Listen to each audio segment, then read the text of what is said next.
Office থেকে ফিরলাম, ফিরে অঙ্কের ভিডিও বানালাম। কিন্তু এখন কথা হবে লাভ, প্রেম, ভালোবাসা এই নিয়ে। ঠিক আছে, আমার ভাই অনেকে মেসেজ করেছে আমাকে, দাদা আমি ওকে খুব ভালোবাসি, কি করবো দাদা, ও তো আমার কথা শুনছেই না, আমার কথা বুঝতেই পারছে না, আমি কি করবো দাদা, ও আমার কাছে ইমপ্রেস হয়ে যায়, দাদা একটা টিপস দাও তো দাদা, যাতে ও আমাকে ভুলতেই না পারে। দাদা একটা কাজ করো না, কি করা যায় বলো তো, অবশ্যই দেখা করো। ওনা খুব ইন্ট্রোভার্ট, ওনা কথা বলতে পারে না, ওনা ঠিক কারোর সাথেই সেরকম মেশে না, কথা বলে না, ওনার বাড়িতে একদমই ফোন পায় না, ও কিন্তু বাড়িতে কথাই বলতে পারবে না আমার সাথে, ও কিন্তু খুব স্ট্রিক্ট ভাবে মানুষ।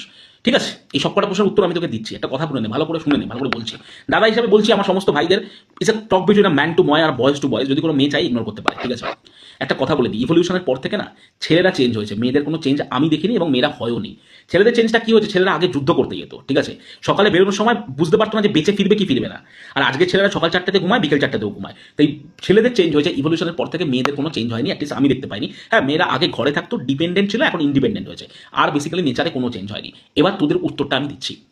আমি আমার জীবনে যে কজন মেয়ে দেখেছি, ঠিক আছে, খুব একটা কম নয়, বন্ধু হতে পারে, দিদি হতে পারে, বোন হতে পারে, সহধর্মিনী হতে পারে, বা বাবা মায়ের দিক থেকে মা মাসি হতে পারে, বা আমার বন্ধুদের গার্লফ্রেন্ড হতে পারে, এই সমস্ত মেয়েদের একটা নিষ্কাশ আমি তোকে দিচ্ছি, যেটা ভালো করে শুনে নে। Simple thing, if just simple লাইনটা কোট করে দিচ্ছি, if a woman loves for you, she is going to make easy things for you. মানে ব্যাপারটা ভালো করে বুঝে নেবে, যদি তোকে কোনো মেয়ে ভালোবাসে বা তোকে কোনো মেয়ের ভালো লাগে, সে কতটা দূর অব্দি যেতে পারে না তোর ধারণার বাইরে, ধারণার।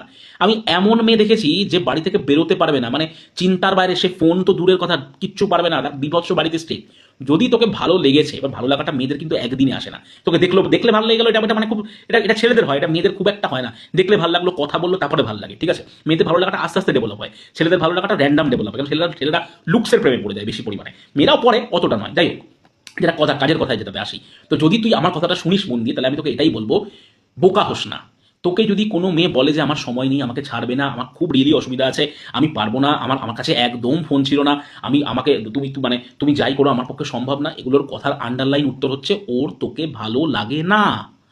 কথাটা কষ্ট মনে হচ্ছে, কিন্তু এটাই সত্যি কথা, ওর তোকে ভালো লাগে না। এই কথাটা বুঝতে কি অসুবিধা আছে কোথাও? এই যে এত ডিএমএ লিখেছিস, যদি ভালো লাগতো, আমি মেয়েদেরকে পাহাড় ভাঙতে দেখেছি, আমি মেয়েদেরকে দেখেছি রাজপ্রাসাদ ছেড়ে কুটিরে গিয়ে থাকতে, তাও বেশি পুরনো না, 3-4 বছর আগের ঘটনা। যদি ভালোবাসে, রাজপ্রাসাদ যদি ভালোবাসে, তার জন্য যেখানে খুশি স্ট্যান্ড নিতে দেখেছি আমি মেয়েদের, এমন জায়গায় যেখানে সে স্ট্যান্ড না নিলেও ছেলেটা জানতে পারবে না, সেইখানে অব্দি স্ট্যান্ড নিতে দেখেছি আমি। আর যদি তোকে ভালো না বাসে, তাহলে এই এই আমার মা মানবে না, শোনো না, ফোনটা আমার কাছে ছিল না, খুব অসুবিধা বাবারে, আমি তো বুঝতেই পারছি না, 3-4 দিন ফোন পাবো না, তুমি মেসেজ করো না আমাকে, এসব চলবে। আজকের দিনে এটা মানা যায়, কেউ ফোন পাবে না? মানে এটা কি মানে বোকা বোকা বানাচ্ছে তোকে, না তুই বোকা হচ্ছিস?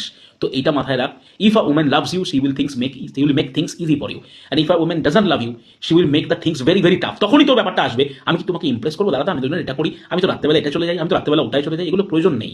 সিম্পলভাবে নিজের সাথে পড়াশোনা কর, নিজে থাক। অবশ্যই একটা ফুল তার জন্য তুই নিয়ে যাবি না 10 টাকার, একটা ছোট্ট গিফট তার জন্য নিয়ে যাবি না, অবশ্যই নিয়ে যাবি, কিন্তু চেষ্টা করবি তুই যদি একটু করিস, সেটা রেসিপ্রোকেট হচ্ছে কিনা এটা দেখার জন্য। রেসিপ্রোকেট মানে কি, তুই ধর 2 ইউনিট করলি, তারপর দেখবি সেটা থেকে 1 ইউনিট রেসিপ্রোকেট হচ্ছে কিনা। যারা সবসময় ভাবে যে আমি গিভার হবো, এটা ভাই ওই বাস্তব মানে ঠাকুর দেবতার কাছে ভালো, যদি কাউকে দিলি, সেবা করলি, ঠিক আছে, কোনো 5টা বাচ্চাকে খাইয়ে দেওয়া অনাথ, ঠিক আছে, কিন্তু প্রেম ভালোবাসায় গিভার নেচারটা চলে না।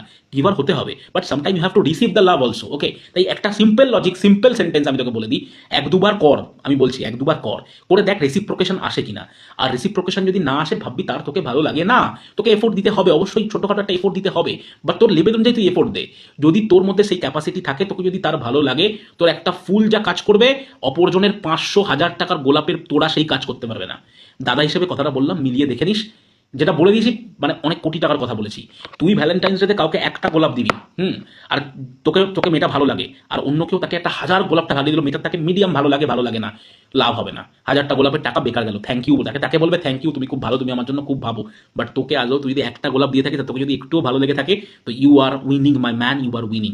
কথাটা বললাম, মেয়েরা আবার কাউকে ডিরেক্ট না করে না আজকালকার, কারণ হচ্ছে সব দিক থেকে হালকা হালকা বেনিফিট পাওয়া যায় না, সেই জন্য আর কি। কিন্তু আসল খেলোয়াড় তুই, তোকে যদি একটুও ভালো লাগে, একটা ফুলেই কাজ হয়ে যাবে, তার জন্য 1000 টাকার ফুল লাগে না। তো দিস এ সিম্পল থিং, রোজ মাঝে মাঝে একটা করে টিপস ওদেরকে দিয়ে দেবো, অনেক লম্বা হয়ে গেল, বাট ছোট টিপস দেবো না, ভালো টিপস দেবো, পুরো ভিডিওটা দেখ, কাজে দেবে।